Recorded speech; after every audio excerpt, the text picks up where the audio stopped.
Bueno, creo que ya se estabiliza. Buenos días a todos. Primero de todo, bueno, queremos inaugurar la sesión con expertos sobre el tema SOS de la industria europea en riesgo. Primero de todo, quiero agradecer a Induin, la organización del webinario, y también agradecer la participación de momento, unas 90 personas que están 100 personas están conectándose. Perdón, está todavía incrementándose, pero se han inscrito 280 personas en este webinario. Antes que entrar en materia, decir que los acontecimientos que vivimos en Ucrania y en Europa, ahora mismo la prioridad es obviamente el final de la guerra y la máxima atención tiene que estar puesta con las víctimas directas e indirectas. Ya llevamos más de 3 millones de ucranianos refugiados y lamentablemente ese número sigue subiendo. Algo totalmente nuevo desde hace muchas décadas en Europa. Nosotros vamos a centrarnos en el impacto de la guerra en el sector industrial en Europa. Entonces, primero permítanme que me presente brevemente. Soy Carlos Brunat, colaborador de Induin. Llegué a Eslovaquia en el año 1992 para montar una fábrica de componentes electrónicos. En los 90 desarrollé varios negocios en Europa Central y posteriormente trabajé como consultor en Deloitte y KPMG por toda Europa Central y del Este. En 2004 fundé Growth Market Partners para apoyar a empresas en gestión de sus negocios en Europa Central y del Este.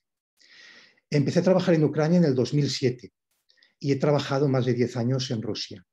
He vivido en Moscú, pero también en Samara, que es la región industrial del Volga, y en Vladivostok, que es la puerta al Pacífico.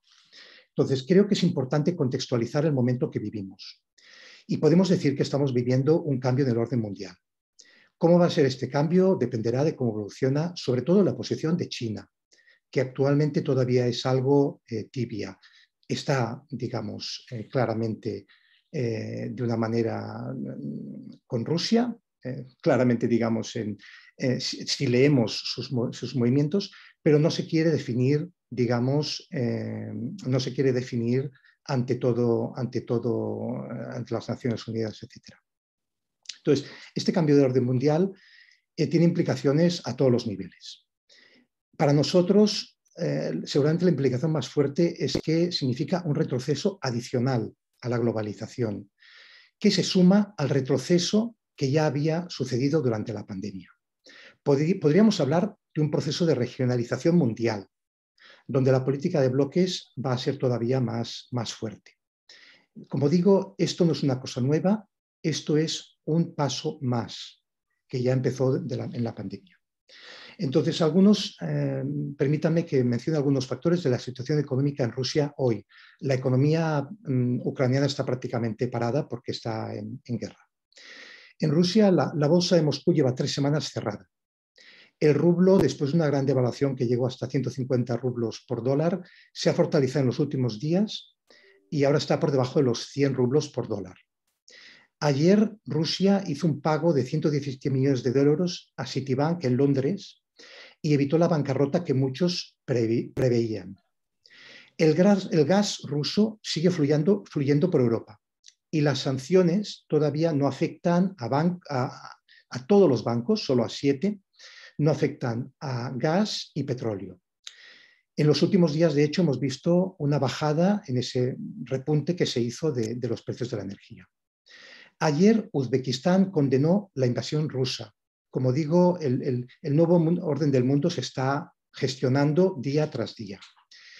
El embajador ruso canceló una resolución en Naciones Unidas sobre una resolución humanitaria rusa por falta del apoyo de China e India. Se supone que al final lo tendrá, pero están hilando más fino. Pero bueno, el día a día no nos debe dejar de ver las implicaciones a corto, medio y largo plazo para la industria europea. Entonces, me gustaría introducir al primer ponente y para ello voy a comentar que en mis 30 años en Europa Central y del Este, la referencia sobre qué hacían los alemanes y las empresas alemanas para mí era obligatoria, ¿vale? Entonces, siempre los he escuchado con mucha atención. También querría recordar un dicho que es que si la economía alemana estornuda, la europea se resfría. Podríamos extendernos. Y lo último que querría decir es que debido a la guerra y falta de suministros, Volkswagen ya ha anunciado que para algunas plantas y también lo han hecho Porsche y BMW. Entonces ya estamos de lleno en sufriendo una parálisis de cadenas de abastecimiento que están afectando a todas las industrias. Sin más, permítame pasar la palabra a Christoph Wolfram, ministro de la Embajada de la República Federal de Alemania en España. Por favor, Christoph. Muchas gracias, Carlos, y muchas gracias por esta introducción. Es un gran placer estar aquí hoy con todos ustedes. Me parece un foro muy pertinente, muy actual. El tema que tú lo has expuesto es de gran urgencia, de gran actualidad, y por eso estoy encantado de estar aquí hoy con todos vosotros.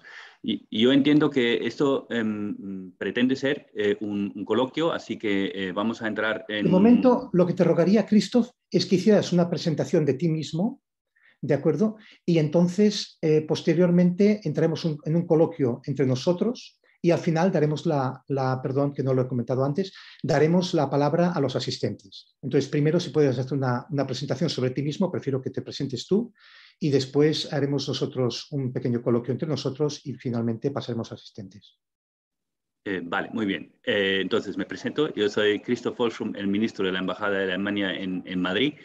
Estoy aquí en Madrid desde el verano del 2019. Antes he estado 7 años de puesto en Berlín en el área de asuntos europeos. Me he ocupado de los asuntos más estratégicos e institucionales de política en general de la Unión Europea, entre ellos el Brexit y el tema del futuro institucional de la Unión Europea. Antes he estado 4 años en Bruselas, entre otros, trabajando con el embajador ante la Unión Europea en preparar los consejos europeos y las sesiones del Consejo. En un primer momento, antes de ser diplomático, he sido abogado, así de profesión soy abogado, y en mi primer puesto, a lo mejor para completarlo, he estado de cónsul en Colombia, en Bogotá. Muy bien. ¿Eso te vale de presentación? Fantástico. Si puedes, por favor, entonces hacer una breve exposición de cómo ves tú la realidad y cómo puede esto afectar a la industria europea. Perfecto. Entonces, déjame hacer brevemente, antes de entrar en el coloquio y entrar en conversación y diálogo con todos los participantes, que seguramente tienen muchas más preguntas que yo puedo contestar en mi breve exposición, hacer brevemente 3 puntos. Primero, muy en general, y ahí me remito a lo que le decían justo hace una semana los jefes de Estado y Gobierno en Versalles, en su reunión de la presidencia francesa de la Unión Europea, que que Rusia ha traído de nuevo la guerra a Europa, que es una realidad inimaginable de hace algunos meses. Una guerra de agresión del país más grande de Europa contra el país segundo más grande de Europa, que hay que darse cuenta. Con todas las consecuencias de sufrimiento humano tremendo en Ucrania y un cambio radical, tú lo has dicho, Carlos, para el orden de seguridad y estabilidad en Europa y el mundo. Entonces, como primer punto, simplemente no cabe decir otra cosa que esta guerra se debe acabar lo antes posible y Rusia debe cesar realmente sus actividades militares y retirar sus tropas del territorio de Ucrania ya. En esto los jefes de Estado y gobierno han sido inequívocos en su declaración de Versalles y yo creo que siempre al principio hay que reiterarlo porque es el punto más importante. Segundo, en todo este conflicto yo creo que se puede decir que la Unión Europea realmente ha demostrado una gran unidad y yo creo que ese es el punto clave en todas las reacciones que tenemos a esta crisis, mantener esta unidad y fortalecerla, porque eso es la única posibilidad que tenemos en contrarrestar esta agresión. Esta unidad se ha expresado en varios frentes. Por ejemplo, hemos hemos adoptado 4 rondas de sanciones sin precedentes. Yo creo que nunca ha pasado en la historia que un banco central se ha visto enfrentado de unas sanciones financieras de tal tamaño. En segundo plan, medidas de apoyo y solidaridad con Ucrania en todos los ámbitos humanitarios, militares, económicos, que van a seguir haciéndose. Y tercero, hemos ya empezado a hacer pasos decisivos hacia una más grande soberanía y capacidad de actuación europea en los ámbitos, primero, de defensa, en el ámbito de la reducción de la dependencia energética y tercero, en la construcción de una base económica más robusta. Déjenme para este foro elaborar más el tema de la seguridad energética y la base económica. La nueva situación está provocada por la guerra, requiere una reevaluación profunda de cómo se puede garantizar la seguridad energética.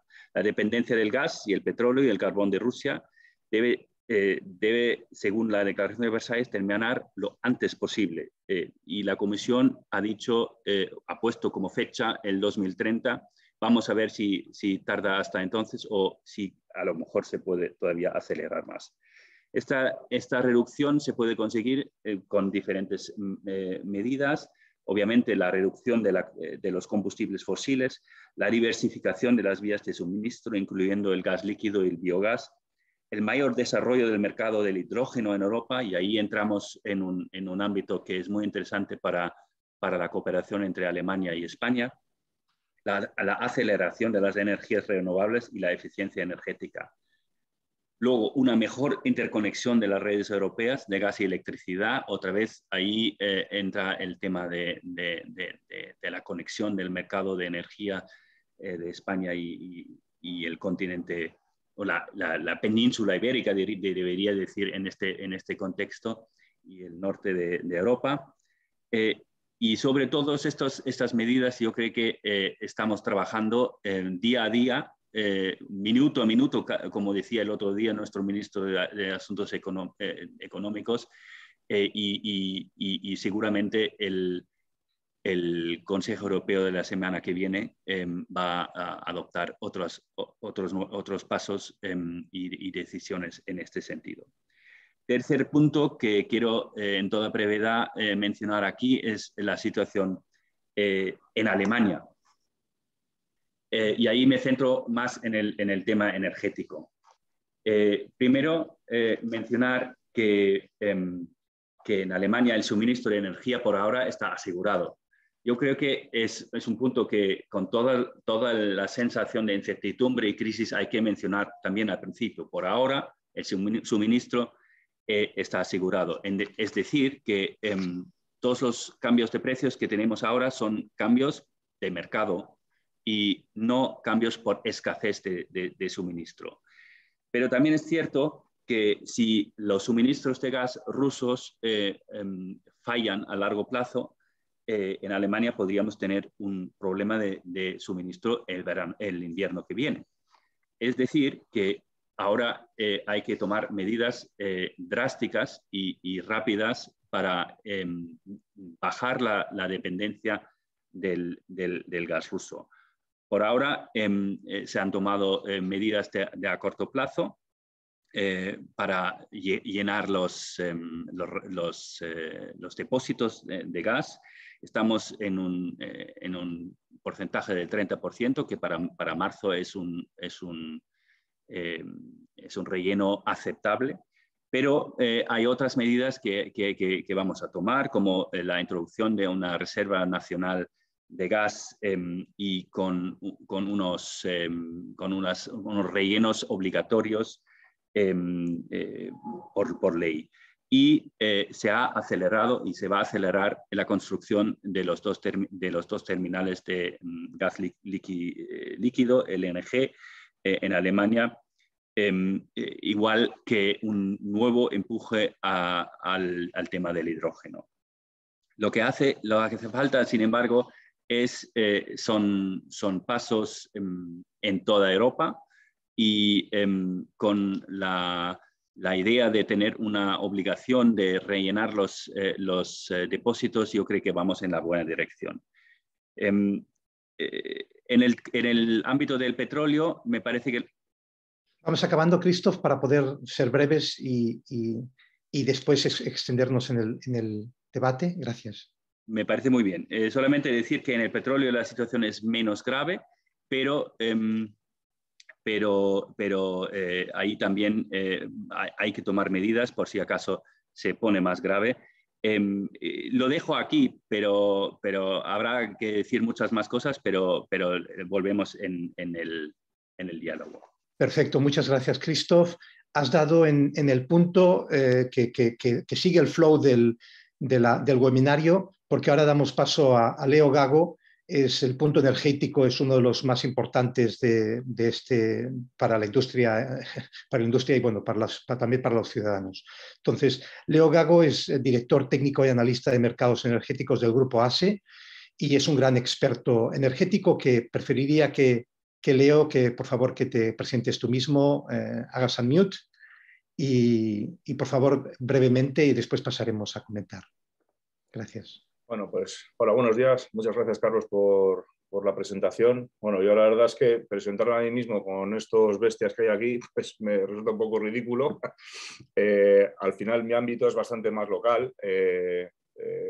Básicamente mi experiencia laboral se fija exclusivamente en la misma empresa en la que estoy ahora. He tenido, por así decirlo, esa suerte de caer aquí cuando estaba acabando la carrera y iniciar mi andadura en esta empresa justo en el inicio de la liberalización de la energía eléctrica en el año 2000-2001, cuando hasta entonces básicamente lo que se vivía que los contratos eran establecidos por decreto y no había nada que negociar. Se empezó a generar la opción de poder realizar contratos a mercado libre y desde entonces pues, bueno, se ha ido desarrollando todo ese mercado desde una situación absolutamente primaria y muy verde, por decirlo así, verde en el sentido de joven, no de renovable, hasta la situación actual, que bueno, ha habido una modificación de toda la situación a nivel de contratos y de mercado libre pues súper amplia, como no puede ser de otra manera en un mercado nuevo, ¿no? Claro, con todo este tiempo tenemos mucha experiencia en cómo se ha ido desarrollando todo el mercado eléctrico y de gas, más eléctrico que de gas, pero ha sido, bueno, una experiencia bastante interesante porque de alguna manera pues cosas que están sucediendo en la actualidad se entienden cuando conoces toda la historia anterior, ¿no? Como pasa en otros ámbitos. Ahora, el problema que se está dando aquí, básicamente, entrando un poco más en harina, pero brevemente, es que el precio del gas básicamente está estropeando pues, todas las cotizaciones de los mercados y está haciendo mucho daño a la industria porque esta parte energética que anteriormente pues, era digamos, una partida de coste que incluso en algunos casos casi ni se tenía en cuenta, ha pasado a ser absolutamente central porque está machacando la cuota de explotación de mucha industria, ¿no? Básicamente la situación del gas es la que está afectando sobre el precio eléctrico, básicamente porque el precio del gas prácticamente duplica el precio eléctrico por cómo se construye en generación esta parte de gas y está llevando las cotizaciones eléctricas a unas cotas que bueno, hace escasamente 8 o 9 meses pues parecían absolutamente imposibles, ¿no? Recuerdo que en septiembre di una charla en otro ámbito para estudiantes y hablábamos que bueno, pues que el 180 de pool que había anteriormente en el instrumental pues era algo imposible que se pudiese dar, ¿no? Y madre mía, acertamos de lleno, ¿no? Como casi todos hemos acertado, ¿no? O hemos desacertado. Entonces, básicamente, ahora lo que nos toca es intentar buscar alguna manera para paliar este impacto a la industria, pero está siendo muy complicado, porque al margen de que el precio es muy elevado, se está dando una una situación que todavía grava más la situación en cuanto al coste del precio en sí, ¿no? Y es que está habiendo una volatilidad bestial en los mercados y eso provoca una inestabilidad muy grande, sobre todo por la parte vendedora, ¿no? Porque no hay manera de poderte presentar un precio fijo estable que te pueda durar pues, más de 10 minutos, porque ahí el mercado varía con una alegría espectacular, ¿no? Estos últimos 3 días se ha estabilizado un poco el precio del gas, en el entorno entre 100 y 110, pero es que varía 6, 7 euros en el día, que es que eso, me acuerdo hace no tanto, hace año y medio, 2 años, que cuando variaba el gas 2 euros en un día había pasado algo muy grave, ¿no? Ahora eso es prácticamente no moverse, ¿no? Entonces, estamos en un escenario que cuando nos comentan que somos expertos del mercado, y sí, somos expertos, pero en esta situación no somos expertos ninguno, es absolutamente nuevo para todo el mundo. Esa es una realidad, ¿no? Entonces, ¿y qué hacemos ahora? Vosotros qué veis. Digo, pues es que estoy casi igual que tú. O sea, conozco cómo funciona el mercado, conozco los mecanismos, pero claro, moverse en 300 es algo que es absolutamente nuevo, ¿no? Entonces, no hay muchas cosas que se puedan hacer. Ahora hay que buscar un poco, intentar hacer eficiencia dentro de la industria, intentar rascar donde antes pues, no se quería rascar o no se tenía mucha intención de rascar, o no parecía que podía dar mucho rendimiento rascar, pero básicamente solo hay 2 opciones. O nos agarramos a la resistencia que la industria tenga de por sí, cada uno la que tenga, o hay que agarrarse a alguna intervención que pueda haber, que de las que ya se está hablando y seguramente luego comentaremos, a nivel gubernamental para intentar paliar parcialmente el impacto que está teniendo esto. Lo que pasa es que cuando se interviene el mercado, como se prevé hacer, es que yo no sé si es una buena idea o mala, porque aquí hay que intentar hacer algo, ¿no? Veremos a ver si es una buena acción o no, pero sí que tener muy en cuenta que cuando se toca algo hay otra cosa que se descuadra, seguro, porque esto, por mucho que tengas todo medido, las consecuencias que pueda tener, van a aparecer cosas que no se esperan y que serán negativas seguramente o con un efecto contrario al que se desea. Pero bueno, ya veremos a ver qué es lo que pasa. Ahí te dejo, Carlos, con... Muchas gracias, Leo. Has enlazado muy bien con lo que estaba contándonos Christoph y ahora vamos a enlazar un paso más. Vamos a enlazar con José Manuel Pazos. José Manuel Pazos, que es director general de la consultora Omega IGF y que es un gran experto en riesgos de lo que es en establecer los riesgos de precios de mercado. Entonces, por favor, José Manuel. Señor. Bueno, muchas gracias, Carlos, y muchas gracias por invitarme a compartir opinión con todos vosotros. Es un placer. Espero disfrutarlo a lo largo de todo este tiempo. A ver, nos invitas a presentarnos. Yo, que estoy acostumbrado a comparecer como experto y como perito ante tribunales de justicia, sabéis que los jueces quieren cosas muy concretas para poder tomar rápidamente un criterio. Y entonces, cuando me dice su señoría que le diga estos efectos de lo que estoy en aquella sala, cuál es mi conocimiento, mi experiencia, siempre digo, mire, señoría, efectos de lo que en esta sala vamos a tratar, que normalmente son problemas referidos a derivados financieros, siempre un tema complejo, y más para un juez normalmente de primera instancia. Pues digo, a efectos de esto, lo que soy es economista de formación, he sido durante años profesor de derivados financieros y mercados de divisas y llevo más de 30 años formando y asesorando a las empresas en la gestión de sus riesgos de precios de mercado y en el buen uso de los derivados financieros. Eso es un poco lo que pretendo trasladarle al juez, que no es este el caso, pero en cualquier caso me permite tenerlo como excusa para compartirlo con el resto de la audiencia. He hecho muchas intervenciones en asuntos precisamente de debate que han dado lugar a conflictos que se han resuelto en los juzgados relativos a tipos de interés, a divisa, a inflación, a inversión, muy poco de materia prima. Y esto ya hablo desde el 2008, que es cuando esto se empezó a generalizar. Es decir, que la sociedad está acostumbrada a manejar y a tener conflictos relativos a instrumentos de gestión de riesgos de todos estos ámbitos, pero muy poco de materia prima. Si acaso la materia prima estaba en conflictos que tenían que ver con productos de inversión, no tanto directamente como herramientas de gestión de riesgos.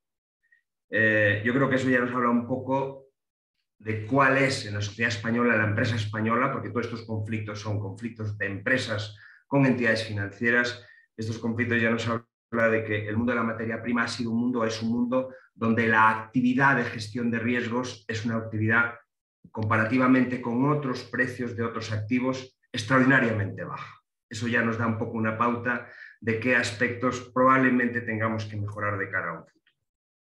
Pero bueno, yo no soy perito, yo no soy intermediario tampoco, lo que yo soy es un consultor de empresas, me dedico a esto, a asesorar, como decía, las empresas. Nos invitamos un poco a que diéramos nuestra opinión de cómo vemos las cosas. Bueno, yo primero tengo que advertir que yo siempre lo veo desde un doble prisma, lo veo como economista que observo lo que ocurre en el mundo económico y en los mercados financieros, que es una conexión con ese mundo económico, pero también lo veo desde el mundo de la empresa.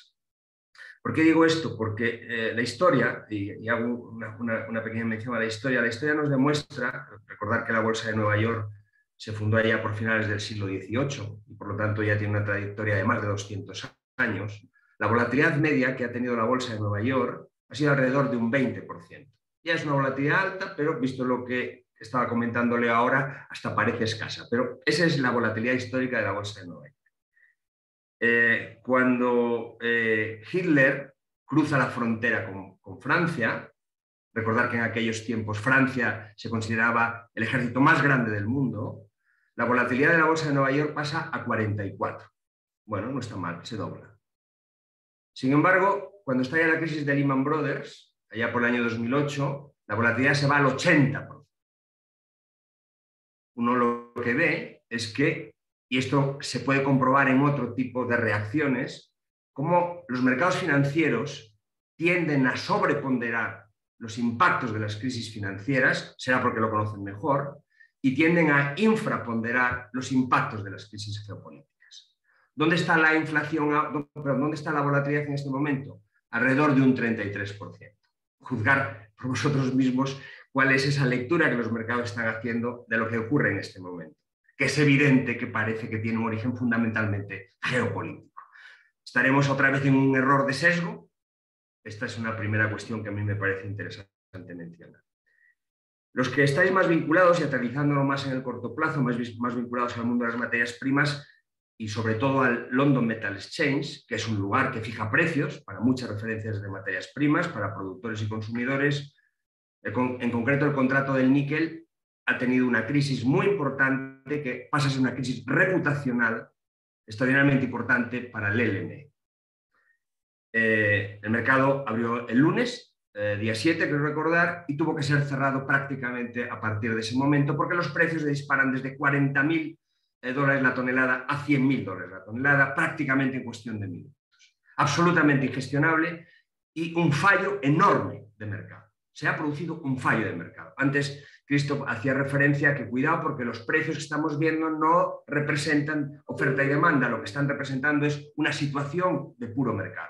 No hay encuentro en precios. Bueno, pues esa dinámica ha mantenido, el contrato del níquel en el LME tiene 145 años de historia. O sea, estamos hablando de cosas que ocurren que no hemos visto ya no solo las generaciones vivas, sino generaciones bastante anteriores a las nuestras.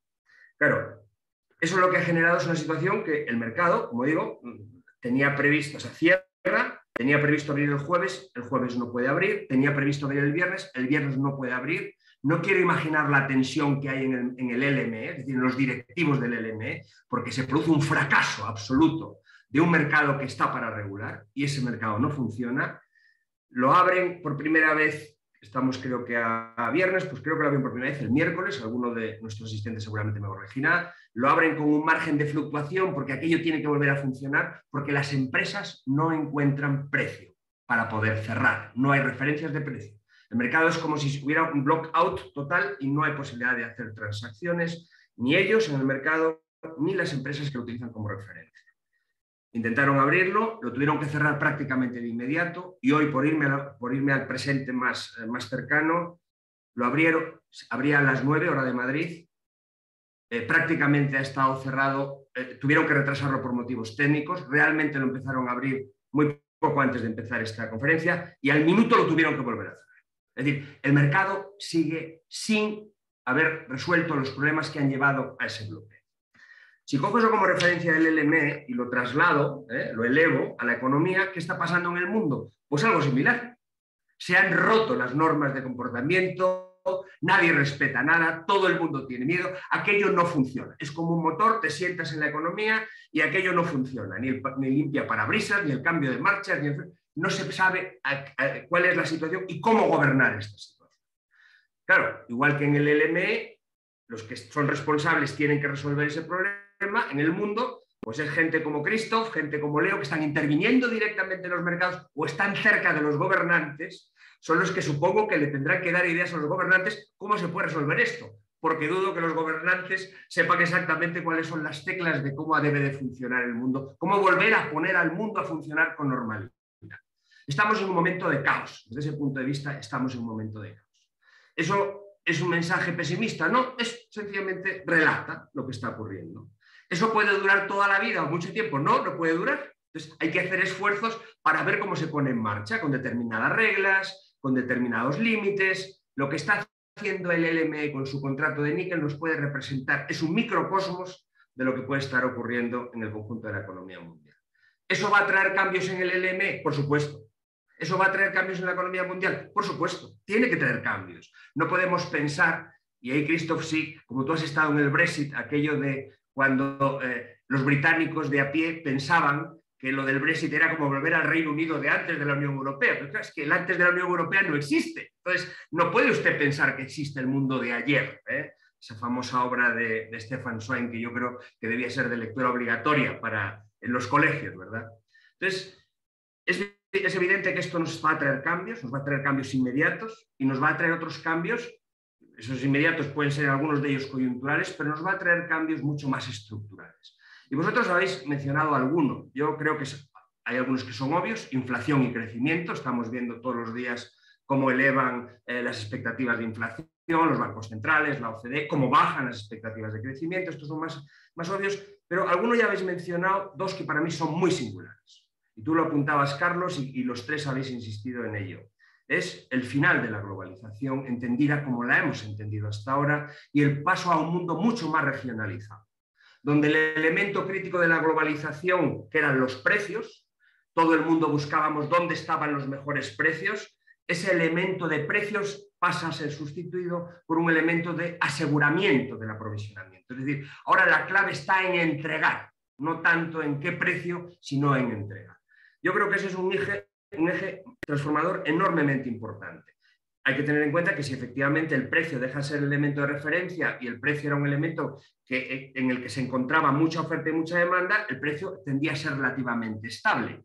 Es lo que apuntaba Leo antes. ¿Qué ocurre ahora? Que al ser el precio un elemento no tan relevante, los precios van a entrar en situación de más volatilidad. Es decir, que se resolverá el problema del caos, pero la volatilidad de precios, os aseguro que se queda.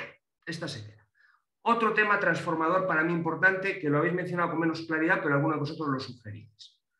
Se ha intervenido por primera vez, Occidente, el mundo como lo conocemos, el sistema monetario ha intervenido por primera vez en las reservas, es decir, en la cuenta corriente de un país.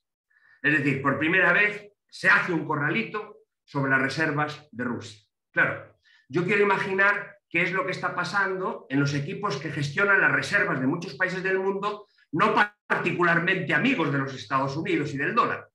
La pregunta es, ¿estamos en el inicio de un proceso donde el dólar va a dejar de tener la importancia que ha tenido en el mundo de las transacciones?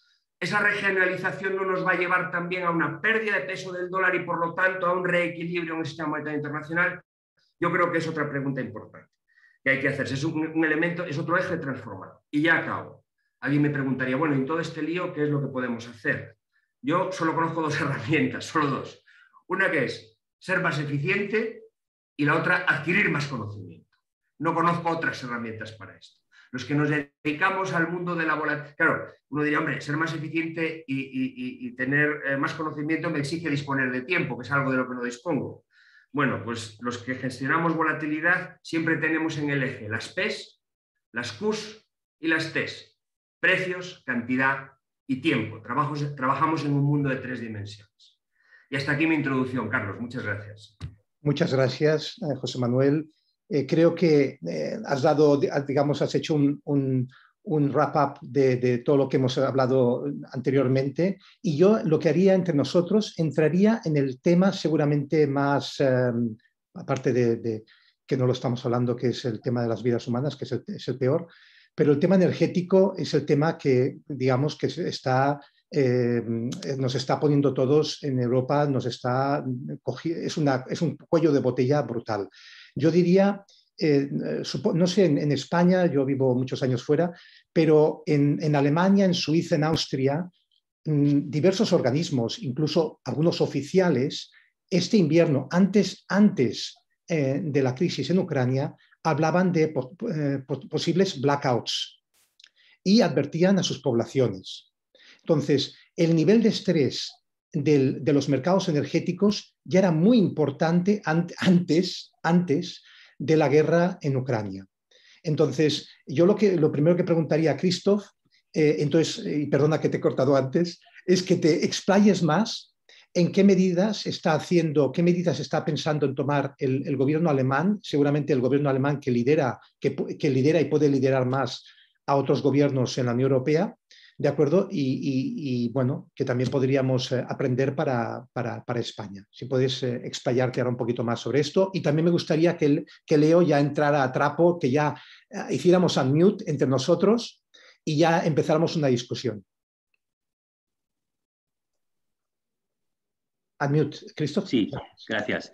Y no te preocupes, que me hayas cortado me parece muy bien porque tú eres el jefe aquí del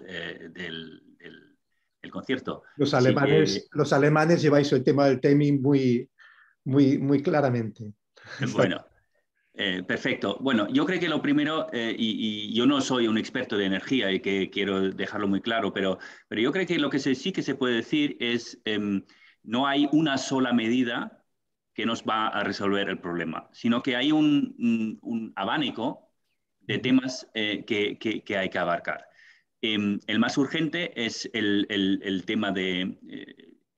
seguimos convencidos de que hasta que hayamos completado la transformación energética que se está planeando, necesitaremos el gas como tecnología de tránsito. Entonces, el primer paso que hay que hacer es intentar a reducir la dependencia del gas ruso y buscar otras formas alternativas. Ya he mencionado el tema del gas líquido, que desde luego se ha acelerado ahora, pero no se ha empezado ahora. Los trámites de construir estos terminales de gas líquido en Brunsbüttel y Wilhelmshaven ya se han empezado hace 4 años, me parece, o 3. O sea, no es una cosa nueva, pero ahora se le ha dado obviamente otro nuevo empujón y se quiere acelerar para acabar lo antes posible. Ya lo mencionaba, la conectividad dentro de Europa, el tema de, por ejemplo, que aquí ha discutido, el tema de la pipeline entre España y Francia y que luego se conecta al central de Europa incluyendo la infraestructura de gas líquido que tenéis aquí en España, que es la mejor de Europa. Eso yo creo que sí que son todas medidas en este ámbito del gas que son importantes. Luego, lo que dijo nuestro ministro, acelerar el cambio a la energía renovable, acelerar especialmente los procedimientos de autorización para las nuevas instalaciones. Es un tema que tenemos muy pendiente en Alemania, para que realmente se puede llegar mucho más rápido al cambio energético y así reducir también la dependencia. La eficiencia energética también es una de estas medidas que hay que avanzar. Y yo creo que en suma lo que hay que hacer es un esfuerzo conjunto de todos los Estados miembros que tenemos que simplemente reducir lo antes posible esta dependencia. En efecto, cuando hablas del conjunto de los Estados miembros, lo que ha hecho la pandemia y lo que va a hacer esta crisis es que va a construir Europa. esto es una consecuencia positiva. No podemos hablar de nada positivo con todo esto, pero al menos tenemos que reconocerlo. Entonces, lo que está sucediendo a día de hoy es que diversos países tienen una diversa dependencia del gas y del petróleo ruso en toda Europa. Entonces, lo que tiene que haber es una solidaridad en Europa, ¿vale? Porque no es, bueno, lo que está sucediendo con los países pues, que menos dependen, dicen que hay que cortar, hay que poner sanciones al gas y al petróleo, pero claro, los que más dependen pues están diciendo que no tan rápido. Entonces, seguramente vamos a avanzar, eso es uno de los cambios geopolíticos que han sucedido de rebote a esta guerra y que se van a profundizar en el futuro. Entonces, yo preguntaría a Leo que nos dé su opinión de cómo él cree que los gobiernos podrían participar un poquito más para acelerar este proceso, digamos, de reducir esta dependencia energética y de montar un mercado energético europeo más que funcione mejor. Vaya pregunta más fácil, Carlos.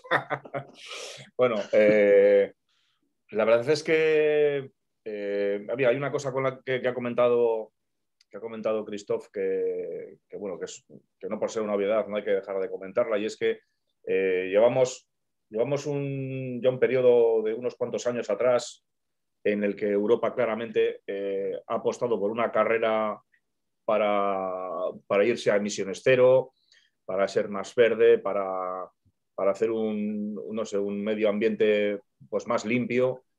A mi modo de ver, creo que sin desmerecer esa idea, porque yo creo que a todo el mundo le parece genial pasear por su ciudad y respirar aire puro, sobre todo los que están en Madrid, pues supongo que ya sabrán perfectamente de lo que hablo, pues creo que esa carrera se ha querido correr demasiado para la capacidad que había.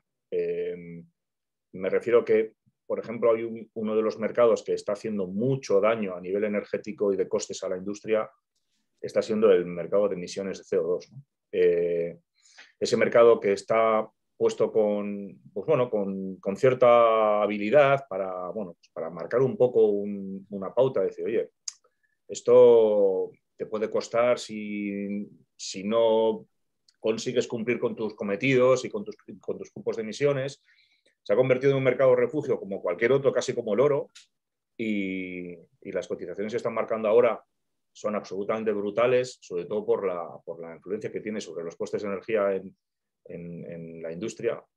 Básicamente, para que la gente se haga un poco idea, las cifras que se están manejando las emisiones ahora, solo por emisiones, cuando genera el gas, el precio eléctrico se come entre cerca de 25 o 30 euros. Claro, estamos hablando de que el pool históricamente está en torno de 45, 46, antes de entrar en este periplo tan duro que estamos viviendo ahora.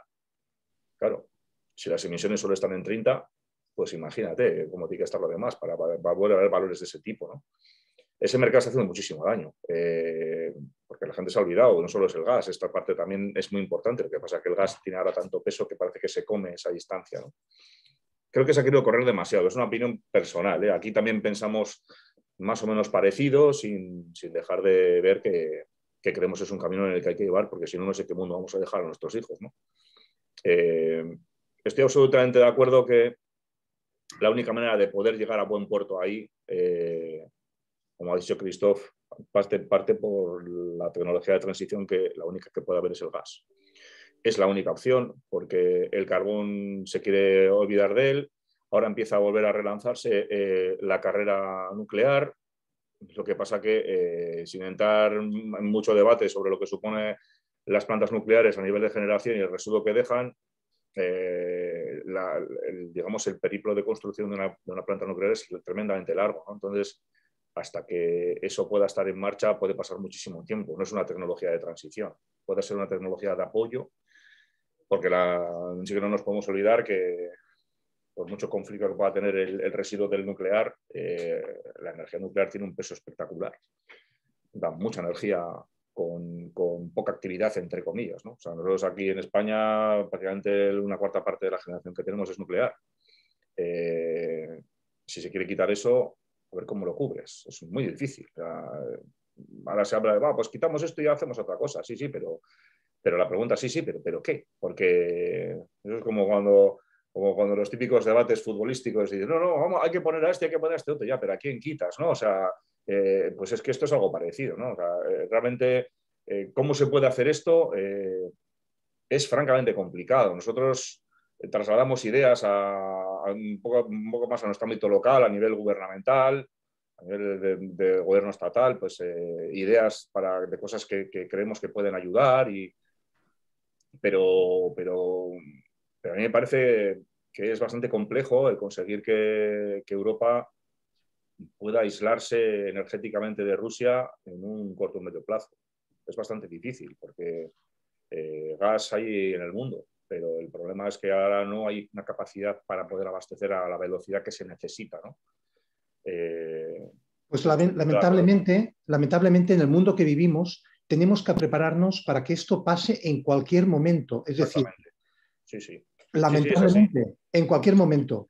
Es así, Carlos. Y declaraciones de mínimos 2027-2030 son declaraciones pues, bien pensadas, son declaraciones de mínimos, pero la empresa, el ciudadano, tiene que pensar que pues, a lo mejor mientras estamos hablando han cortado. Que tiene un coste, ¿no? Y que tiene un coste importante y que va a tener un coste importante, porque yo a veces se me abren las carnes cuando suelo ir por ahí que las energías renovables son baratas. Digo, sí, son baratas, es barata la materia prima, pero todo lo que eso supone de barato no tiene nada. O sea, toda la instalación y todas las primas que se han metido en solar y en fotovoltaico, en termosolar, en eólico, han sido un auténtico pastizal que ha sido de las arcas del Estado en primas, que sí, el viento es gratis, porque cuando sopla generas, pero lo que ha supuesto todo eso de antes no ha tenido nada. O sea, y es una transición que es cara y que hay que tener muy claro que nos va a salir caro, pero creo que es inexorable que hay que ir ese camino. No sé si la velocidad es la adecuada, pero que hay que ir es evidente.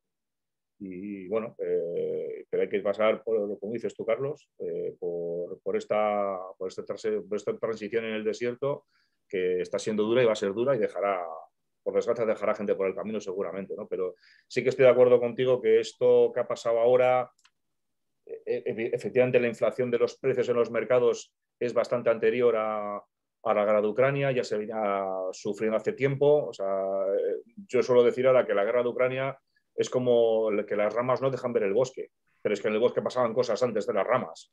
Y bueno, es algo que está así, pero que sí que creo que esto ha sido un poco como un sopapo en la cara a Europa para despertarla, ¿no?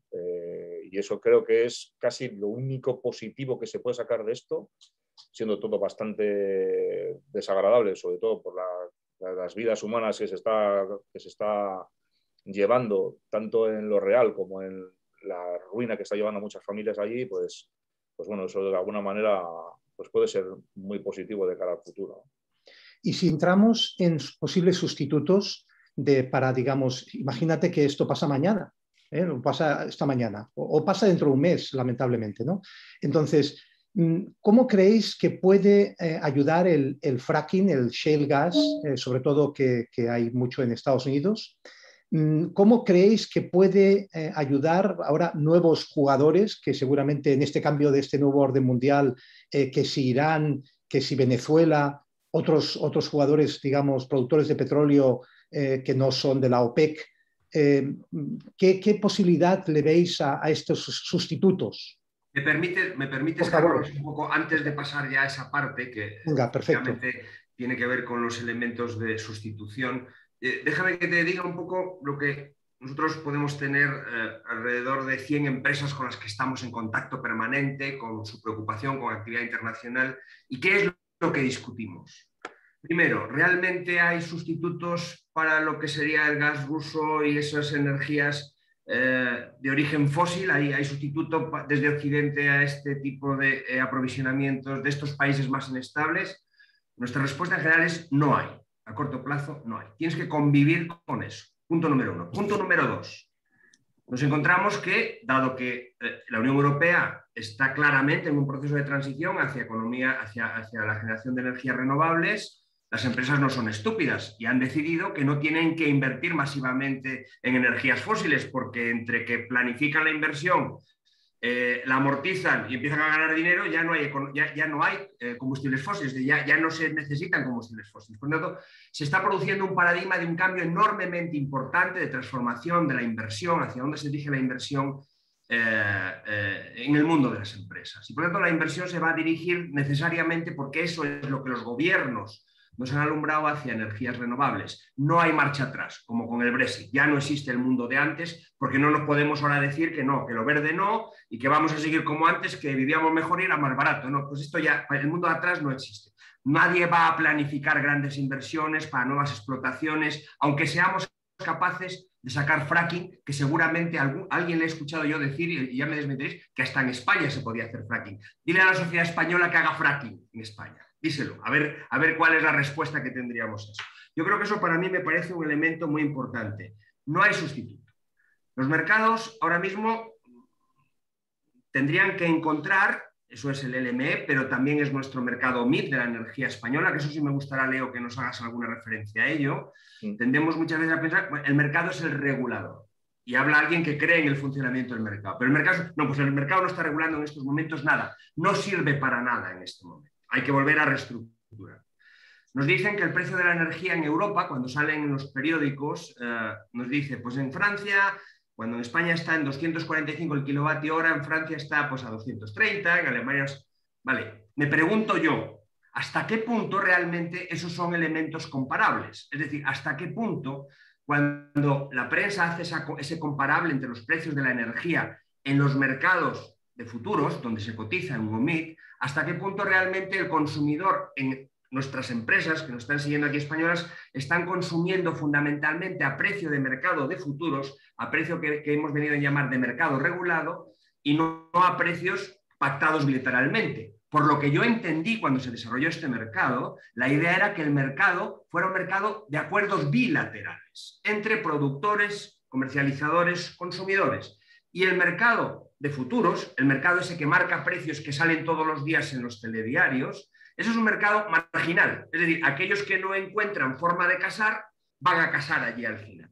¿Y qué ha ocurrido? No sé por qué, y eso me gustaría tener vuestro criterio, el que podáis tener criterio sobre ello, no sé por qué el mercado regulado, es decir, ese mercado que en apariencia habría de ser marginal, está castigando extraordinariamente a la empresa y a la economía española en términos comparables con lo que ocurre en otras economías, como probablemente pueda ser el caso de la economía alemana o el de las economías centroeuropeas. Independientemente, además, de que no tenemos una interconexión, que por lo que escuché en su día al ministro Margallo, que recordáis que fue ministro de Exteriores en uno de los últimos gobiernos de Rajoy, realmente quedan 100 kilómetros para la interconexión, es decir, una inversión de dinero miserable, permitirme que utilice el término, para acabar por conectar al mercado español con el mercado francés. ¿Quién tiene voluntad o no de integrar? Y ahora ya acabo con una cosa más, y tú lo apuntabas antes. Esto es un riesgo claramente de un ejemplo de riesgo asimétrico. No tiene el mismo impacto en unas economías que en otras. Claro, como decía Christoph, que nosotros tenemos, pues no sé si 6 o 7 plantas regasificadoras aquí en España versus las 20 o 22 o 23 que hay en toda Europa. Los alemanes ahora, mira, en eso les hemos ganado en algo. En el fútbol, hace no mucho, y ahora también en esto. Parece que tenemos más plantas regasificadoras y ellos se van a acelerar en hacer plantas regasificadoras. Hablamos, y termino, hablamos de la energía nuclear. Muchos están planteando hasta qué punto esa renuncia fue una renuncia hecha de forma sabia. Bueno, es que la mayor parte del uranio, y alguno me corrija, viene fundamentalmente de Rusia. Es decir, que las centrales nucleares también necesitan materia prima y necesitan uranio. Y el uranio no se encuentra a la vuelta de la esquina. Es decir, alguien tiene que, de algún sitio hay que traer ese uranio, y lamento que buena parte, creo que buena parte viene de Rusia. Es decir, que estamos en un mundo de desconcierto donde los políticos tienen mucho que hacer para ajustar y lo que van a hacer es limitar las tarifas. Solo recuerdo lo que pasó con la limitación de las tarifas. Esa famosa factura energética, eso que estamos pagando en la factura de la luz, de lo que supuso el inicio de las renovables, que me parece que nos queda algo así como hasta el año 27, que nos costó 30.000 millones, las empresas lo estamos pagando diariamente en nuestros recibos. Y si ahora yo oigo al gobierno decir que me limitan el precio, no es porque el gobierno se ponga a producir masivamente energía. Me limitan el precio a causa de que, vale, me lo subvencionan, pero me volverán a generar un nuevo déficit de tarifa para el futuro. Entonces, no seamos tan y vuelvo a utilizar esa expresión y lo lamento, estúpidos de creernos el mensaje que se nos está enviando de que el problema nos lo van a resolver ellos. No nos lo van a resolver, primero porque no hay una solución inmediata y segundo porque no hay capacidad de resolverlo. Por lo tanto, tendremos que buscar elementos que nos permitan combatir y navegar en estas aguas. Tenemos que cruzar el Atlántico y el Atlántico no está precisamente en calma. Y José Manuel, a mí me gustaría también un tema que no estamos hablando todavía porque no va a haber tiempo para todo, es que la crisis en materias primas no solo es un tema de energía, la crisis va a ser a través de muchos sectores. Primero, el sector de la alimentación, podemos hablar de la alimentación porque estamos hablando de Ucrania como un gran productor de diversos productos, de diversas materias primas, pero, y esto va a afectar a todo el mundo. Entonces, aparte de, digamos, la alimentación, tú has mencionado el níquel, pero hay una serie de metales estratégicos que van a ser afectados. Yo voy a dejar caer otra idea. La Unión Europea, estaba diciendo Christoph, que la Unión Europea se ha juntado. En Rusia ellos montaron una Unión Europea paralela que se llama la Eurasian Economic Union, ¿vale? Pues imaginemos que que los rusos obligan a los miembros de la Unión Euroasiática a tomar medidas de sanciones conjuntas. Incluiríamos totalmente a Bielorrusia, sus fosfatos, incluiríamos a Kazajstán. Si incluimos a Kazajstán, que esto es un escenario. Es decir, cuando hablabas de educación, José Manuel, las empresas tenemos que empezar a trabajar con escenarios. Tenemos que gestionar mucho mejor el riesgo, porque la época de inestabilidad que va a ser esta década, no sé cómo será la del 30, pero esta década, la inestabilidad que empezó con la pandemia, que ya ha sido un shock brutal, pero la inestabilidad que le viene al mundo durante los próximos 10 años es absolutamente brutal. Entonces, yo creo que uno de estos elementos que tienen que trabajar las empresas, y me gustaría también que volviéramos ahora a pensar en las empresas, ya no en los mercados, sino en las empresas, ¿no? Y decir cómo pueden ellos trabajar. Hablabas de eficiencias. Yo uno de los temas que mencionaría es la tecnología. Hemos visto, por ejemplo, que el caso de las criptomonedas en esta crisis se ha destapado, cómo las criptomonedas podían ser un mecanismo ya no simplemente de especulación, sino de pago o refugio. Entonces, esto los bancos centrales europeos, así como el congelar el dinero de un banco central del mundo ha sido una cosa que pocos podíamos esperar, yo creo que prácticamente nadie, ¿de acuerdo? El que las criptomonedas funcionaran como respuesta ante todo esto es algo también una cosa que a todos los bancos centrales, en un momento que están en transformación, les aterra. Esto por una parte. Por otra parte, el blockchain, por ejemplo, nos puede ayudar a trazar a nuestros proveedores, no solo al proveedor que tenemos debajo, sino a tracear todos los proveedores que nosotros tenemos. Porque ahí queda reflejado. Entonces, hay una serie de mecanismos en los que las empresas tienen que mejorar gestión, podemos utilizar tecnología, esto va a tardar tiempo. Ahora, el problema que las empresas se encuentran es, yo no lo he mencionado, pero ahora mismo el corona está avanzando en China. Con los transportes ya, digamos, estresados, ahora mismo tenemos un nuevo problema logístico que va a venir desde China, desde Shenzhen, desde Hong Kong, ¿de acuerdo? Y claro, aquí vamos a pensar que nosotros podemos estar divagando, pero los directores generales de las empresas tienen que tomar decisiones. Entonces, ¿cómo vamos a poder explicarles a los directores generales de las empresas que están pidiendo coste, cómo vamos a poder explicarles que lamentablemente ahora mismo van a tener que cambiar van a tener primero que enjuagar unas pérdidas importantes hasta que las puedan digerir, hasta que las puedan transmitir, ¿vale? Pero van a tener que entender que lo que tú decías, que para mí es muy importante, José Manuel, que ya no es solo un tema de coste, estamos hablando de esta regionalización que estamos hablando, ¿no? Entonces, de comprar mucho más cerca, aunque sea más caro. Esto va a ser unos trade-offs, esto va a significar, pues, pero al final las cuentas de resultados se van a ver duramente perjudicadas por todos lados. Entonces, esto es algo que para los mandos medios pues va a ser difícil explicarle seguramente a los directores generales que no quieran entenderlo, pero va a ser así. Las pérdidas que vienen a la industria europea pues son muy fuertes. Y yo, mirando un poquito más para allá, hay algo que me gustaría decir y me gustaría que también Christoph comentara sobre esto. En este conflicto también me gustaría que entendiéramos hacia dónde va el mundo. En este conflicto, que lamentablemente la gran perdedora es Ucrania, ¿vale? El segundo gran perdedor, sin duda, va a ser Rusia, aunque algunos logren controlar mejor ese país, pero va a ser Rusia. Pero el tercer gran perdedor es Europa. Es decir, tenemos que ser conscientes de que somos perdedores. Y en este mundo regionalizado nuevo, nosotros estamos perdiendo cuota y vamos a seguir perdiendo cuota. El gran beneficiado, China. O sea que vamos a ver cómo va reaccionando, jugando doble juego, porque es el gran beneficiado. Y el segundo gran beneficiado, Estados Unidos. Y los beneficiados marginales, pues los productores como Venezuela, Irán, Arabia Saudita. Entonces, a Europa, vamos a estar más unidos, Christoph, pero ¿tú crees que los políticos, perdona la pregunta tan fuerte, ¿tú crees que los políticos europeos son conscientes de que Europa es una gran perjudicada? Mira, yo creo que hay una verdad universal, y es que en la guerra solo hay perdedores. Nadie, especialmente a corto plazo. A lo mejor luego hay algún efecto a largo plazo que pues decir, pues la destrucción te ha facilitado a renovar tu envase industrial, por ejemplo. Estoy refiriéndome a ejemplos históricos, pero está claro, cuanto más cerca a la guerra, más perjudicado. Y yo en este sentido, no estaría yo tan seguro que China no es también un perjudicado en esto, porque China está muy interesado en un mercado global.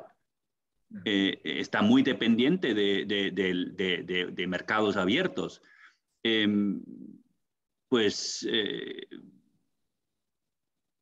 Y ahora me quedo en el tema económico, luego en el tema geopolítico a lo mejor se ve un poco diferente, pero yo creo que la discusión de todas formas es un poco... no nos sirve, porque de acuerdo. Vamos a la empresa. Claro, sí, disculpa, vamos a la empresa. Está claro, y quiero decirlo, lo que está claro es que nadie de nosotros se nos ha elegido esta guerra o este conflicto, se nos fue impuesto. O sea, entonces, la cosa que tenemos que hacer es decir, pues, ante estos eventos adversos, que no nos hubiéramos elegido, ¿qué hacemos? Y yo creo que, aunque sean parches y sean cosas que no pueden solucionarlo de un modo ideal, la cosa que tenemos que concentrarnos es decir, pues mira, tenemos un mercado de unos 450 millones de consumidores y gente, no solamente consumidores, también gente que puede trabajar. Trabajar para aliviar esta situación y sacarnos de este barro, unirnos en este mercado, hacer este mercado más pujante y ser realmente un polo muy fuerte en el mundo mundial. Y bueno, ¿es tan mundial como antes? Pues supongo que no. Pero bueno, yo creo que no hay alternativa. Eso es lo que hay que hacer.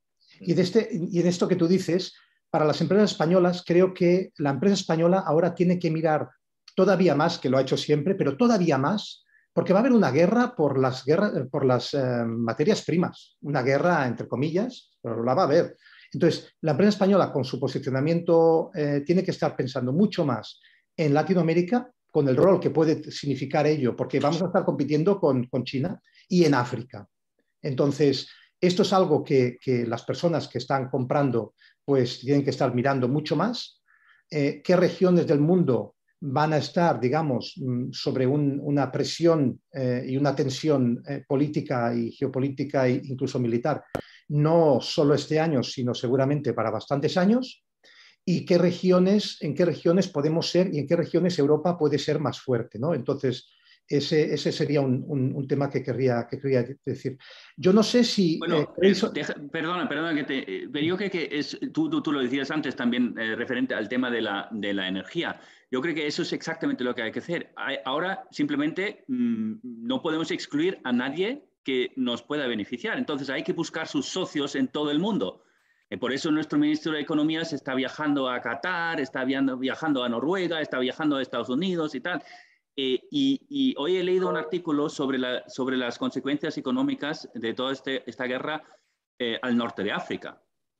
Bueno, entonces ellos tendrán un interés en aliviar esta situación para ellos. Pues vamos a ver qué se puede hacer juntos. Yo creo que esa es un poquito la línea de trabajo que hay que buscar ahora.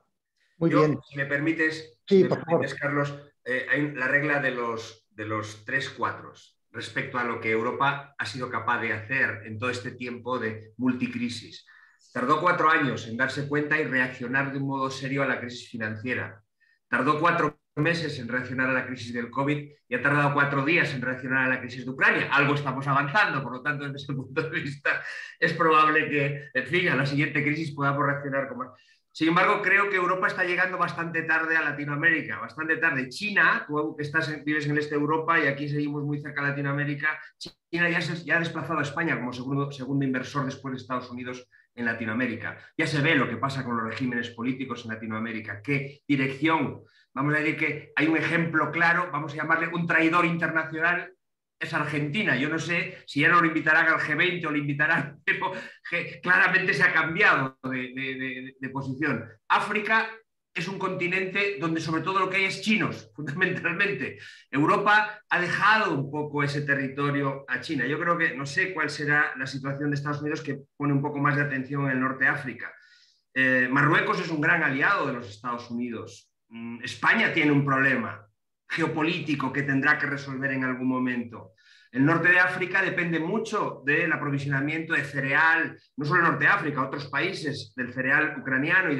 Esta gente va a tener problemas de inestabilidad social. Lo hemos visto en la primavera árabe. Es decir, bueno, si nos ponemos a tirar de cada uno de los hilos, es una cometa de múltiples hilos. Cada uno de ellos nos daría para estar discutiendo aquí 1 hora. Déjame decir solo uno muy importante que va a ser fundamental, del que no se habla: Turquía, que a día de hoy todavía es una vía con Rusia, que puede serlo o puede dejar de serlo. Puede pasar con Turquía de todo, pero el tema de Turquía fundamental. Entonces, a mí me gustaría, si queréis, a lo mejor Leo o Christoph, tú mismo, por favor, si queréis añadir una cosa y entonces dejar pasar a los participantes para que hagan sus preguntas y participen también. Bueno, yo, si me permites, Carlos, sí. Un poco pues, por alusiones de José Manuel, la cuenta del tema del mercado, hacerte un par de apuntes, ¿no? Un par de cosas, ¿vale? A ver, vamos a ver, existen en el mercado español, como en todos los mercados europeos, existen 2 mercados básicamente, ¿no? El que es el mercado del spot, el del pool que tanto sale en prensa y que muchas veces, si yo me echo las manos a la cabeza y digo, ¿pero qué están diciendo? O sea, pues como, al final cuando sabes de algo y lo lees en prensa y dices, pues a saber lo que cuentan de otras cosas, y dices, madre de Dios, pues es que es verde y con cuernos y es que no tiene nada que ver, ¿no? Pero bueno, al final un poco el trabajo que tienen es un poco de airear todo, y lo dejo ahí en airear. Existen 2 mercados, uno el que es el del pool, el que tan en boga está y que empiezan a decir que es el 700 de hace 10 días y todas estas historias, y el mercado MID, que es el mercado de futuros. Cuando has hablado de regulado, no sé exactamente a qué mercado te estabas refiriendo. El mercado MID es el del día a día, ¿vale? Realmente es un mercado que se casa para el día siguiente. Ahora, dentro de un rato, dentro de hora y media, se publicará el precio del día de mañana sábado, y es un mercado que casa las tecnologías de generación que puedan entrar ahí, casando precio hora por hora, ¿vale? Evidentemente hay un mix de generación muy importante en España, somos muy completos en ese aspecto, tenemos un mix súper amplio y súper rico, pero es evidente que hay tecnologías que entran más en unas horas que en otras. Evidentemente digamos, más estacional, sin ninguna lugar a dudas, es la solar por razones obvias, ¿no? Que cruza por el día. a ver, se está demonizando mucho el sistema de casación de OMIE, el sistema marginal, que es una vergüenza, que entre gente que cobra muy poco y que cobran todos al mismo precio, que si uno mete jamón de Serrano y otro mete jamón 5J y cosas de estas que se oyen. Yo no creo que el sistema marginal funcione mal. De hecho, se ha demostrado que funciona perfectamente. El problema es algo que has dicho tú, y es que el mercado está roto. Entonces, con una situación de mercado roto, el resultado es algo roto. Y es así, hay que asumir que esto está roto. Entonces, si uno de los mercados, que es el gas, está roto, se va a romper todo lo demás. Claro, salen unas cifras exageradas, pero hay que tener en cuenta que cuando se explica cómo funciona el sistema marginal de pool, la gente que lo explica o que trata de explicarlo se olvida de una cuestión que es muy importante para poder entenderlo, y es que el producto final es exactamente el mismo. O sea, uno no pone jamón de York y otro jamón de Jabugo. Es que todo es jamón de York, es jamón de Jabugo, porque es que la unidad es el megavatio hora o el kilovatio hora y es toda igual. Da igual que sea verde, que sea negra, que sea roja, que sea con brillantinas o con lunares azules. Es que es exactamente el mismo. Entonces, se habla de separar tecnologías. Tenemos un problema fundamental aquí, y es que hay básicamente dos empresas que tienen todas las tecnologías de generación posibles. Saben perfectamente el precio que puede salir. Entonces, claro, si yo tengo un eólico que me he hecho mi inversión desde hace no sé cuánto tiempo y resulta que veo que uno con tecnología de gas, por mucho que tenga que venderlo más caro porque no puede vender bajo coste, está vendiendo kilovatio hora a 200 y mi producto también es un kilovatio hora, lo voy a vender a 200. Es que es evidente. O sea, lo haría cualquiera, es que es algo que funciona así. Entonces, hasta que esa situación gasística no se solucione, ya sea porque el precio baje o ya sea porque la quieren apartar de alguna forma, esto no se va a solucionar. Va a ser una situación que se va a seguir dando hasta que el precio del mercado baje y se empieza a normalizar la situación un poco como todo lo demás, ¿no? Entonces, eso que quieren hacer, que ha enseñado un poquito la patita, un poco ahí José Manuel contando un poco lo del tema de la intervención del gobierno aquí, lo que se está hablando, que ya veremos a ver qué es lo que acaban sacando, hasta el día 25 creo que tenemos tiempo para correr por el campo todavía, es que quieren capar el precio del pool, ¿vale? Bueno, básicamente lo que quieren hacer es volver a crear o volver a regenerar el precio instrumental que antes había, ¿vale? Antes había hasta el día 30 de junio del año pasado, curiosamente que en cuanto desaparece eso el mercado empezó a dispararse, es casualidad, pero no quiero ser ventajista. Antes existían dos precios marginales, ¿vale? No se podía vender o comprar por debajo de 0, ni se podía vender o comprar por encima de 180, cosa que era algo peculiar del mercado polo, digamos, ibérico, tanto el portugués como el español, porque eso en Europa no existía. O sea, Alemania y Francia, sobre todo Alemania, en algunas ocasiones se podían llegar a ver precios negativos en el precio del pool, cosa que aquí eso lo máximo que se ha podido ver son ceros. Ha habido alguna vez, recuerdo el año 2013, que hubo 2 días con 0, exactamente 0 de precio de pool, que también es algo muy regular y eso es un mercado roto, exactamente igual que el que tenemos ahora, pero por el otro extremo. Pero no se podía vender ni comprar por encima de 180, ¿vale? Hasta esta situación que estamos viviendo ahora, el precio máximo que había visto yo en una hora, creo que el histórico era 125 en una hora de precio de pool, ¿vale? Vamos a dejar a los participantes, Leo, vamos a dejar a los participantes que aporten. Yo lo que diría, por favor, levantar vuestra mano, digamos, como preguntas y respuestas. Y entonces os pasaremos el micro para que vosotros mismos vayáis preguntando al panel o a la persona que queráis. Entonces, antes de que vengan preguntas, yo una cosa que diría, que por ir digamos, tapando temas que han quedado abiertos, y una cosa que recomendaría a las empresas es que miraran mucho lo que es su política de precios. Es decir, normalmente, ahora hemos hablado de lo que es disponibilidad, asegurar el suministro, hemos hablado del impacto de coste, pero no hemos hablado algo de que la mayoría de las empresas no miran tanto, es cómo optimizan sus precios. Entonces, cuando una empresa tiene 10.000 referencias o el número que tengáis, hay maneras como optimizar precios cuando sea posible, pero en un escenario de inflación, ese cuando es posible, aparte de los contratos, es más rápido que un escenario de no inflación. Entonces, lo que recomiendo es que os informéis o miréis cómo se pueden optimizar precios de una manera sofisticada. Esto no se puede hacer normalmente con un Excel y a ojo. Esto es una de las ideas. Vamos a ver si, por favor, vais mandando algunas preguntas, o si no, podemos preguntar entre nosotros. No sé si vosotros, José Manuel, Christoph, queréis añadir algo. No, yo si me permites, creo que lo apuntabas tú, cuando hablábamos de cómo se puede trabajar esto, eficiencia, conocimiento, el conocimiento sobre estos temas.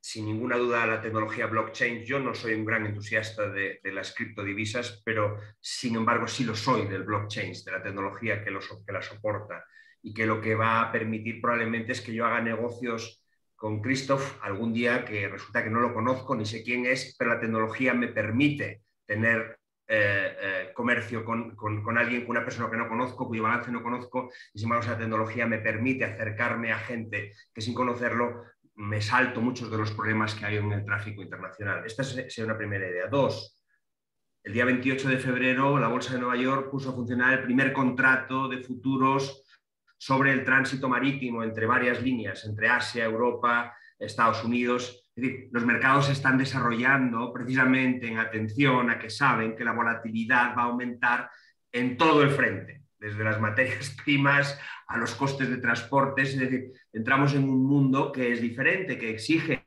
herramientas nuevas, que claro que no son muy intuitivas, es decir, uno necesita estudiarlas, de ahí el conocimiento, para ganar esa eficiencia. Yo creo que son cosas que tenemos que ser conscientes de, que el mundo, esta transformación del mundo tiene algunos ejes y que se está invirtiendo en esos ejes. Se invierte en la economía verde, se invierte en tecnología modelo blockchain y se invierte en instrumentos de cobertura de riesgos, como puede ser el ejemplo, ¿no? Muy bien. Yo añadiría en el tema de optimizaciones, yo añadiría también todo lo que es las optimizaciones. Yo supongo, bueno, sé que las empresas han estado trabajando en lo que es optimizaciones de las cadenas de abastecimiento durante la pandemia, ¿vale? Pero yo creo que lo que tienen que entender, y esto es una discusión muy, muy dura con la dirección, es que ahora mismo ya no todo, es decir, estamos hablando cuando el título del webinario, estamos hablando de SOS, estamos hablando de la supervivencia de empresas. Es decir, no estamos hablando de enjuagar unas pérdidas, estamos hablando de la supervivencia. Entonces, ahí, ¿cómo cogemos el mix, digamos, de nuestros diversos componentes? ¿Dónde nos arriesgamos? ¿Hasta qué punto nos arriesgamos a tener, digamos, a perder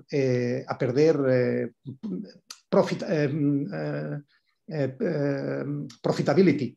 ¿De acuerdo? Pues son decisiones que tiene que entender de manera muy importante la dirección. Y yo animo a las personas que trabajan en mandos intermedios a que no que confronten, pero que le digan claramente a la dirección que estamos en una situación extraordinaria, que requiere medidas que no son normales, que no van más allá de lo que es el siguiente trimestre o el siguiente periodo contable. Entonces, tenemos una pregunta de Pablo Díaz, si podemos pasarle el micro a Pablo. Un momentito.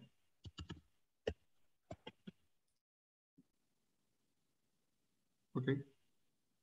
Sí, por favor, si te puedes presentar brevemente y hacer la pregunta, Pablo. Muchas gracias. Sí, buenos días. Soy Pablo Díaz, responsable de compras de la planta de Hitachi Astemo en Cantabria.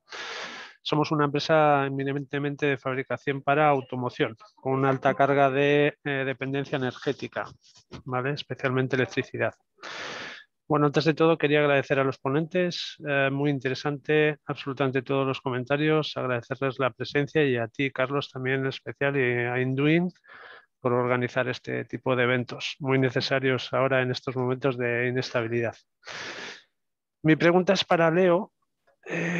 bueno, es en relación a la dependencia energética de muchas empresas que ahora mismo estamos sufriendo en los vaivenes del mercado, y muchos nos preguntamos si hay alguna forma o alguna manera de desvincularse de esta inestabilidad y encontrar alguna vía para que el mercado, tanto spot como a futuros, no nos afecte en gran manera. Se habla mucho de los contratos OTCs y PPAs directamente con empresas generadoras. No sé si esta vía, Leo, consideras que es una vía razonable o factible para intentar minimizar estas idas y venidas de los mercados. Gracias. Sí.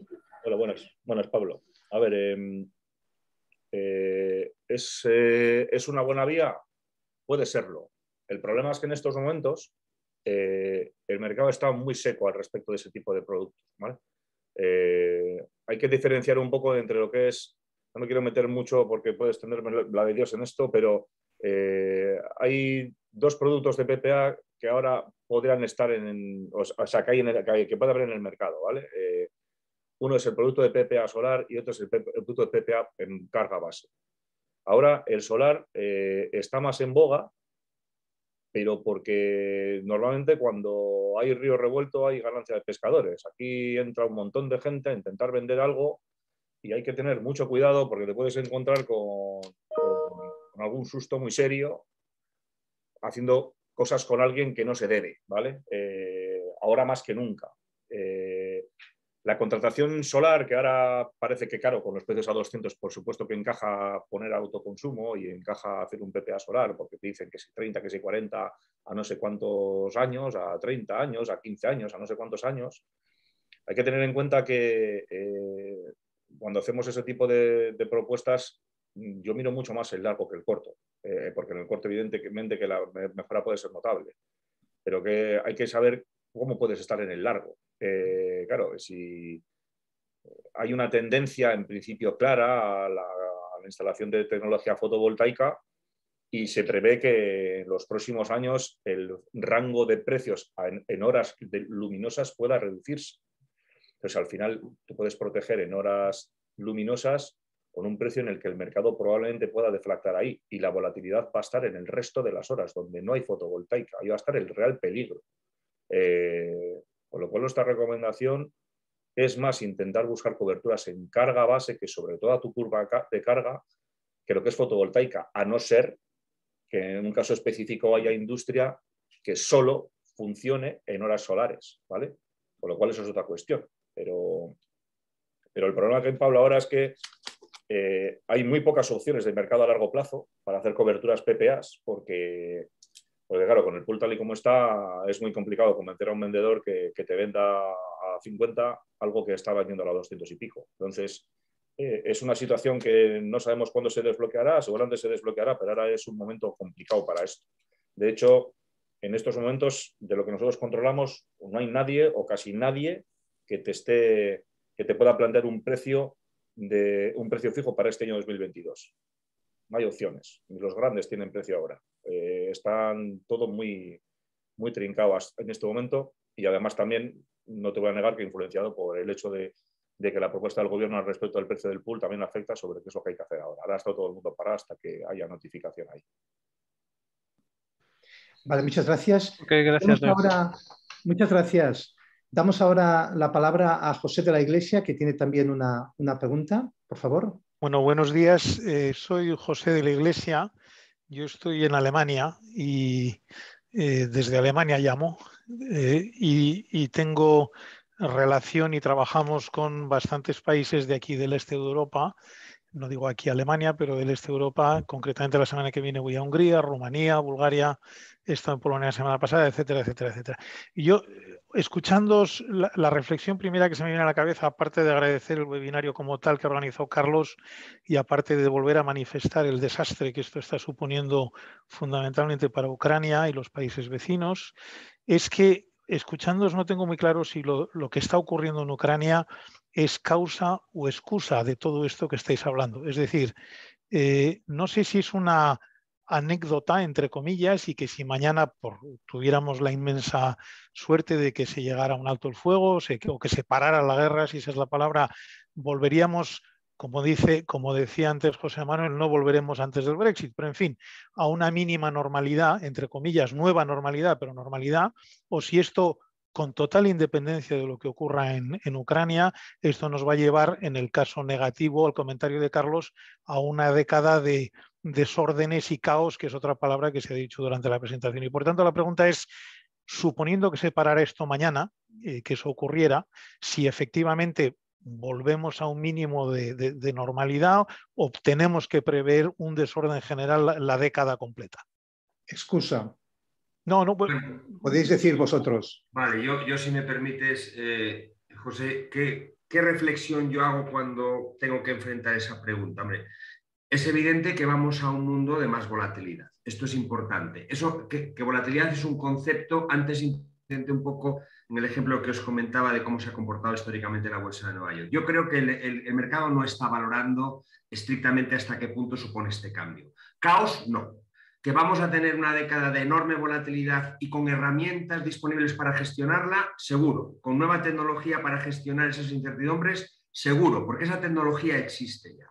La cuestión es, ¿realmente podemos descartar una situación de caos? Hombre, yo creo que desde ese punto de vista estamos en estos momentos, veremos lo que dura, yo confío en que no sea mucho, pero en fin, que sea el momento ahora, estamos en el ojo absolutamente del huracán, pero desde luego el mundo, en cuanto la situación medianamente se cronifique, tendrá que hacer frente a unos daños que ya vienen de antes. Y ahí respondo un poco, te doy mi opinión a esta otra pregunta que apuntabas. ¿Es realmente causa o es sencillamente un elemento que nos estamos encontrando por el camino? Yo creo que es mucho más. Esto segundo es un elemento acelerador, disruptivo, claramente disruptivo, que se ha escapado del control de lo que quizá los más sabios de los políticos del mundo podían esperar, pero es un elemento disruptivo, pero no un elemento que realmente sea un generador. No es un nuevo unicornio, en el sentido negativo, que surge inesperadamente y de pronto... No. Lo que yo creo es que vamos a un mundo diferente, claramente diferente, con reglas diferentes, y lo único que hay que hacer, y lo digo así un poco singularizándolo, es aprender a vivir en ese nuevo mundo. Esto es lo que yo creo. Puedo a lo mejor añadir algo desde el punto de vista más político. Yo creo que aunque se acabe la contienda militar que tenemos ahora en Ucrania, ojalá se acabe lo antes posible, yo creo que no hay una vuelta al orden de seguridad anterior a esta contienda militar. Eso hay que tenerlo muy claro. Yo creo que el punto de inflexión va más allá. Es decir, que yo creo que sí que hay que pensar que el tema de seguridad, que es seguridad ahora política en Europa, que es obviamente una condición para la vida económica, va a mantenerse complicado también para el medio plazo, por lo menos. Yo creo que la confianza que se ha perdido, los principios del orden de seguridad que tuvimos después de la Guerra Fría, que son la transparencia, la confianza, la previsibilidad de lo que hacen los demás y la convicción de que se pueden solucionar los conflictos a través del diálogo. Yo creo que eso, restablecerlo, simplemente cuesta mucho tiempo y no sabemos cuándo podemos empezar a reconstruirlo. De acuerdo. Tenemos también, y creo que algo que no hemos hablado suficiente porque era imposible hablar de todo, el tema de divisas. El tema de divisas está directamente relacionado e influye directamente en los precios. Y no sé si Amaya o Stolaza, ¿quieres poner la pregunta tú misma o leo la pregunta que has puesto en el chat? Si un caso, pues leo la pregunta.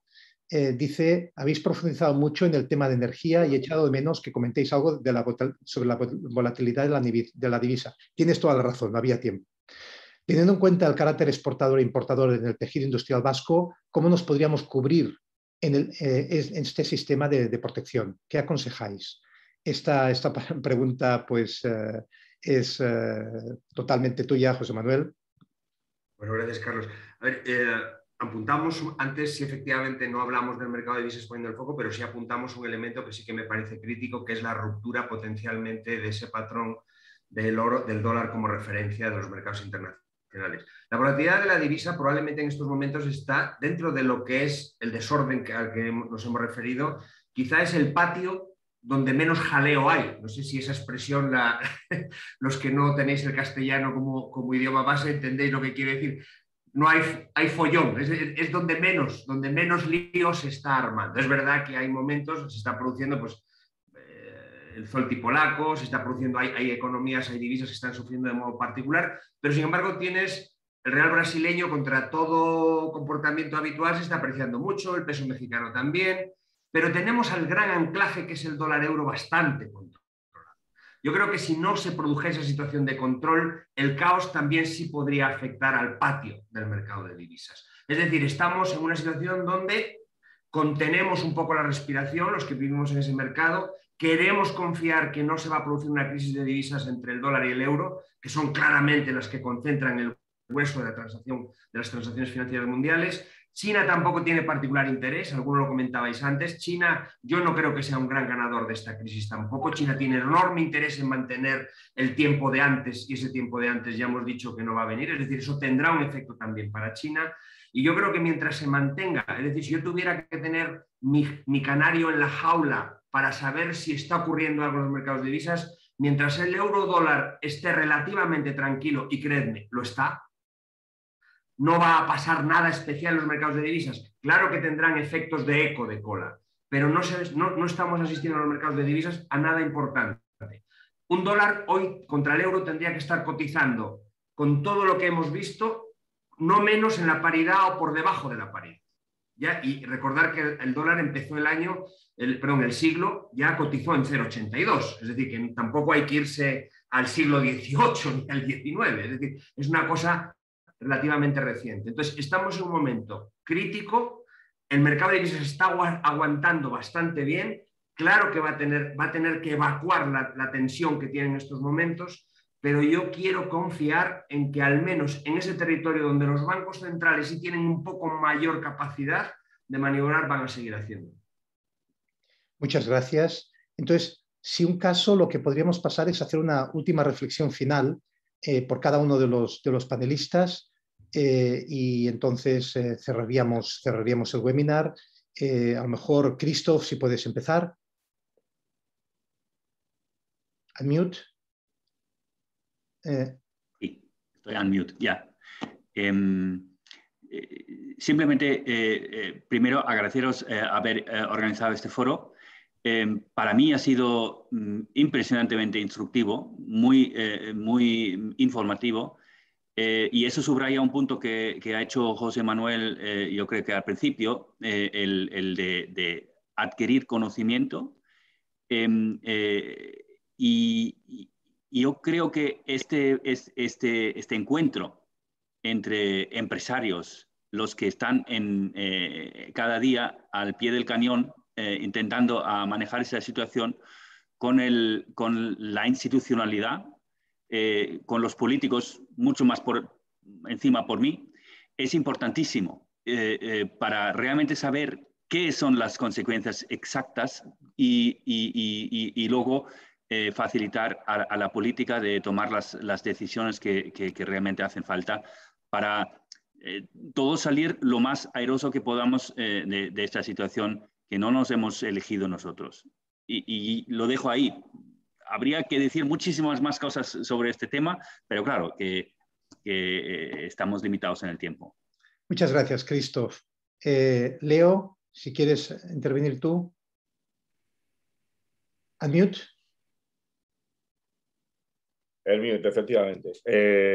Nada, un poco, pues reiterar lo que ha dicho Christoph, que a mí me ha parecido francamente interesante la charla, tocando otros palos que para mí son absolutamente nuevos o no tocamos habitualmente. Copiándole a Christoph, también me dirijo un poco a lo que ha dicho José Manuel en su entrada. Hay que ser más eficiente y adquirir más conocimiento. Es que en el mercado en el que yo me manejo empieza a ser... nosotros siempre hemos sido muy instructivos a la hora de trasladar lo más posible cómo funciona el mercado, qué opciones hay, cómo se puede entender un contrato, ¿no? Ahora eso se vuelve absolutamente capital. La gente tiene que entender cómo funciona, tiene que olvidarse de más o menos es lo del mes anterior y cosas de este tipo. Hay que ponerse las pilas en ese aspecto, en una situación muy complicada de la que creo que no vamos a volver a una situación anterior. O sea, esto es un cambio que hay que asumir, que va a ser un subcambio de escalón y no sabemos dónde acabará la escalera, pero que es una situación que ha cambiado por completo, parece que es evidente. Y bueno,